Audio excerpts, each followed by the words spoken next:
Welcome to another in the series, The Sip and the Chat.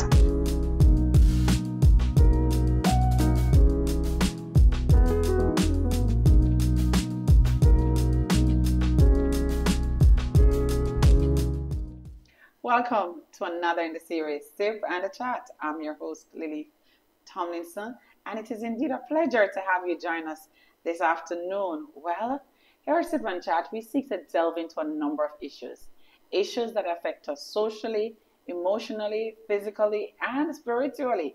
Whatever it is, we try to address those issues here on Sip and the Chat. I trust you all had an amazing Easter holiday, and we're back at people are back at work, and some are looking back to go to school. And we hope that throughout all that time, the true meaning of the season was really embraced by so many people.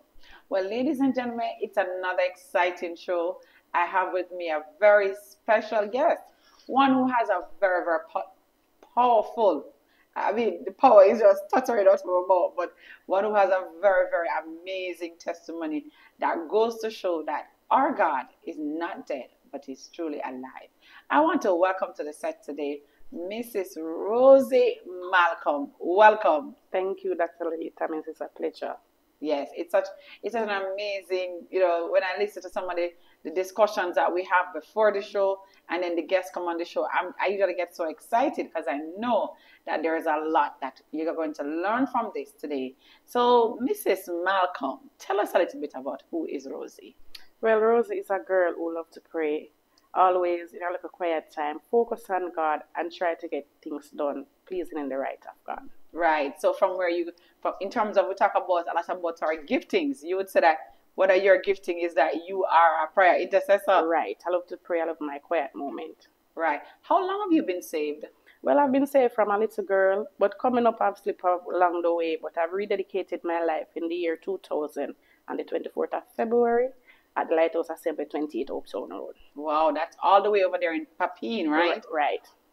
What is it that was the trigger or the catalyst? What was it that said to you, like, listen, you need to rededicate your life to the Lord? Well, as I said, growing up as a little girl, I grew in a Christian home where I see my mom and my dad. We're all Christian. Mm-hmm. And knowing that I slip away out of the faith, I wasn't comfortable in the world. Mm-hmm. Nothing out there makes me happy.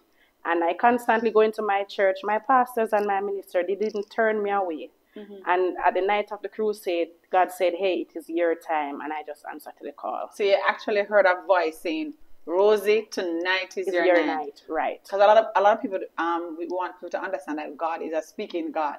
And maybe you could be right beside me and he says something to me and you don't hear, but the person to whom the message is intended will hear. So Rosie, talk to us a little bit about, I know you said that when you were not saved, that the ministers, they came after you, they engaged you, they never see you on one side of the road and say, what a backslider there. But how important do you think that is to make sure that when persons are not saved, whether they were saved or they turned back, that people who are holy and righteous and on the right path, and they continuously engage them? How important is that? It is really important because I said the ministers at my church, they never leave me.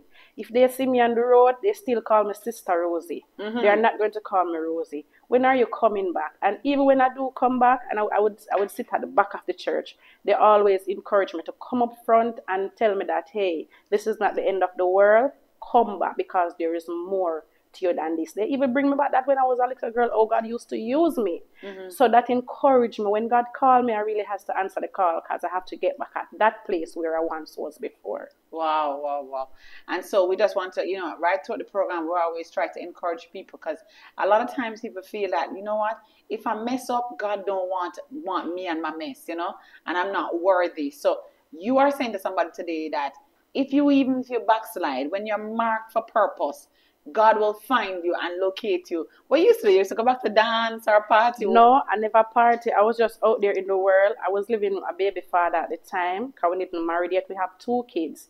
And life wasn't right. We were living out of Christ. I'm not a party girl. As I said, I was still coming to church, mm-hmm. but my life wasn't in line with God. Mm-hmm. So it's really important to come back to God, even in your mess. God can take your mess and turn it into a message. Excellent.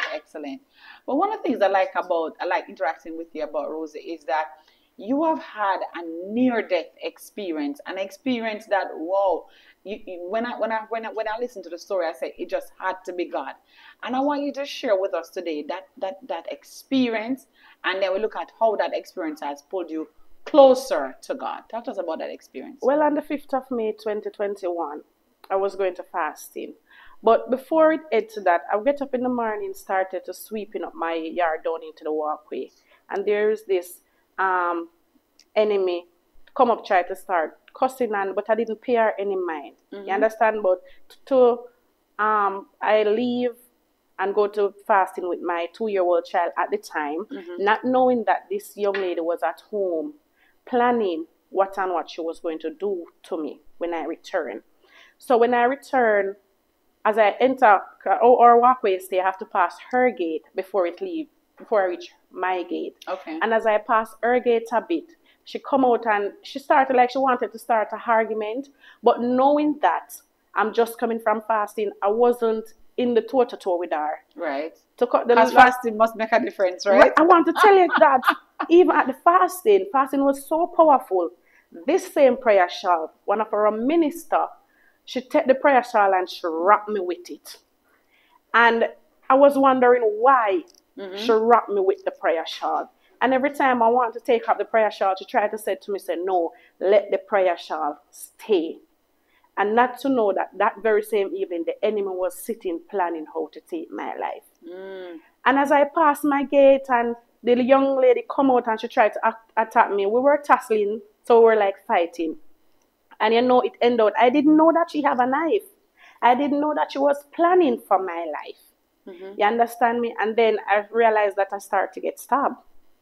So here you are, a woman of God coming from church, going home, and you were attacked by someone because they had a discontent with you earlier in the day. Right. And the next thing you know, you are receiving stab all over your body. All over the body. We have some pictures, and we're going to show those pictures to our viewers. But talk to us a little bit about that ordeal. Talk to us about it. At the time and date when it happened, as I said, even in the whole interaction between me and this young lady, even when she come out, I didn't even know that she had a knife until she started to stabbing me. But God is so good. God was there with me because Dr. Lilith, I know that she was stabbing me, but I didn't feel one of them. Wow. I don't feel one. Oh, I know that she was stabbing me because of the blood. Okay. And about how many stabs you got? 14 stabs. 14 stabs? 14 stabs. 1, 4. 1 and a 4. 14. Wow. And out of the 14, 5 is in my head. Or the 5 that is in my head, I received 3 stabs in my mole.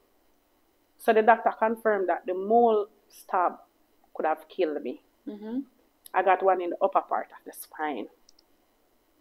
So I could be crippled. Right? And the rest of them is at the side of my head. It's down to the doctor. We're in a maze of how I'm alive today. I remember when I left and to go to the hospital, I did not call my husband, my baby father at the time. We didn't marry yet. His persons in the community heard and called him. And when them call him and him go, I think he said he just got to her to ask her, why you my baby mother have face stab her up like that? And him and her started to argue. But then he leave and go up the house.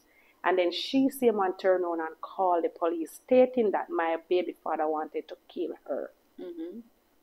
So when the police came and they go to her, she take the police to my baby father, and the baby father come down, and my baby father was explaining to the police what happened. But before she called the police, Bishop, she stating that she wash away the blood, come out with bucket of water saying she wash away the blood. But I think God did have something else in store. Because when the police came and my baby father was explaining to the police at the time, my baby father said, look at your foot. And to the amount of blood was there, the police asked the question, who just did right here, so? Wow. Based on the blood that was coming from the amount of stabs that you got. Right. Because the person thought that they washed away the blood, but everything didn't wash away. Wow. So that was the evidence that the police have and take the young lady away. Right. You understand? And when they came by the hospital and see me, I went to operating theater 2 times. 2 times. You could literally lift up my nostril off my face.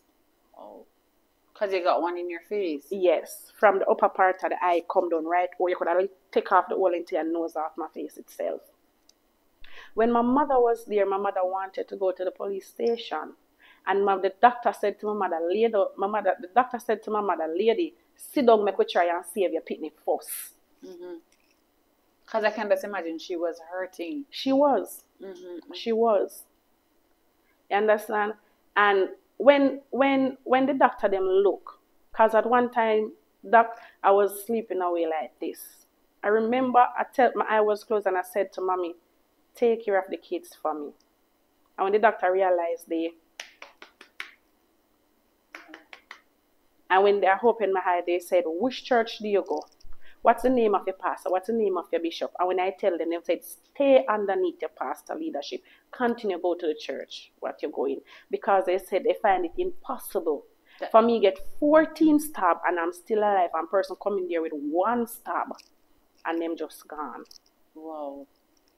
And when you explain, you said some were very close to your mole and there was one that was at the top of your spine. Yes. And one was in your face that caused your nostrils that could have been taken off your nostrils and looked inside. And I get one under the heart as well.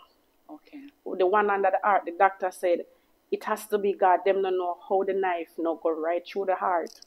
So all this time when she was stabbing you, what were you doing? I was trying to fight back.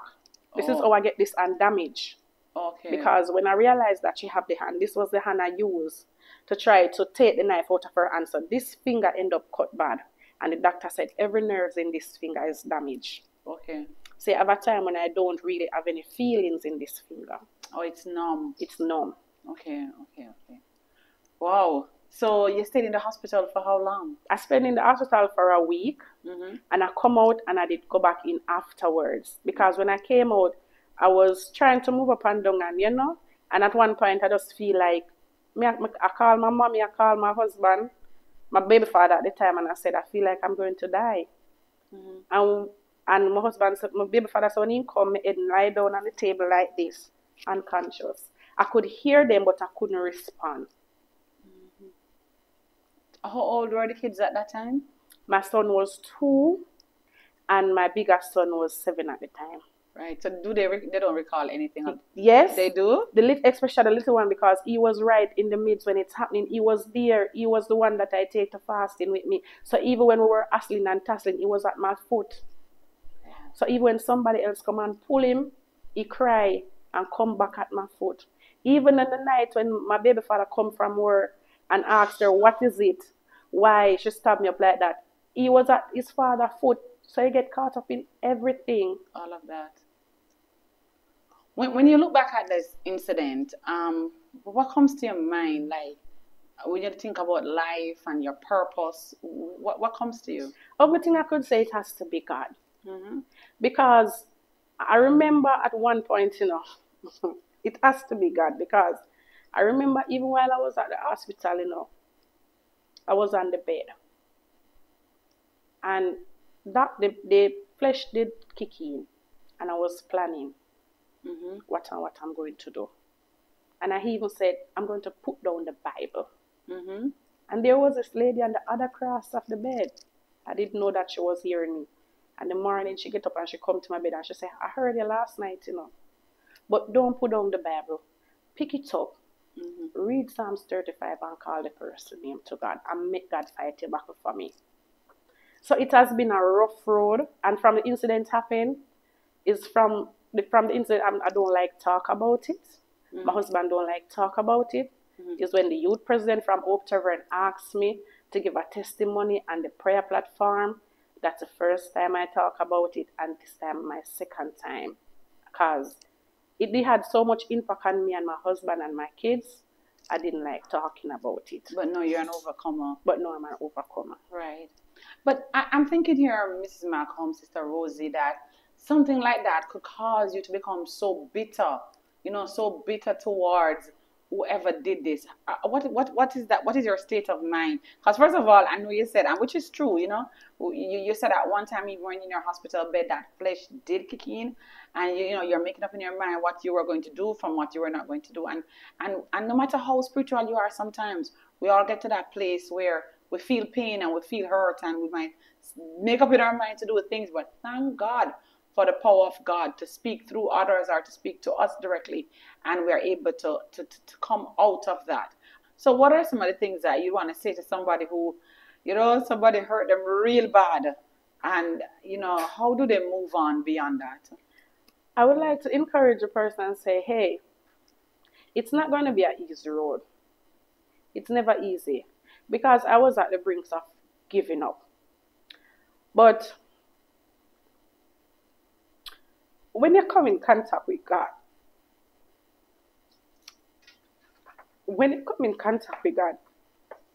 you just have to let go and let God deal with it for you. It is not easy. God will show up for you. You don't know how, you don't know when, but He will. It is hard. Sometimes you feel like God don't hear. Mm-hmm. But no matter your situation or what you're going through, don't give up. Because at the end of your dark tunnel, there's a shining light. And I reached the end of my dark tunnel now.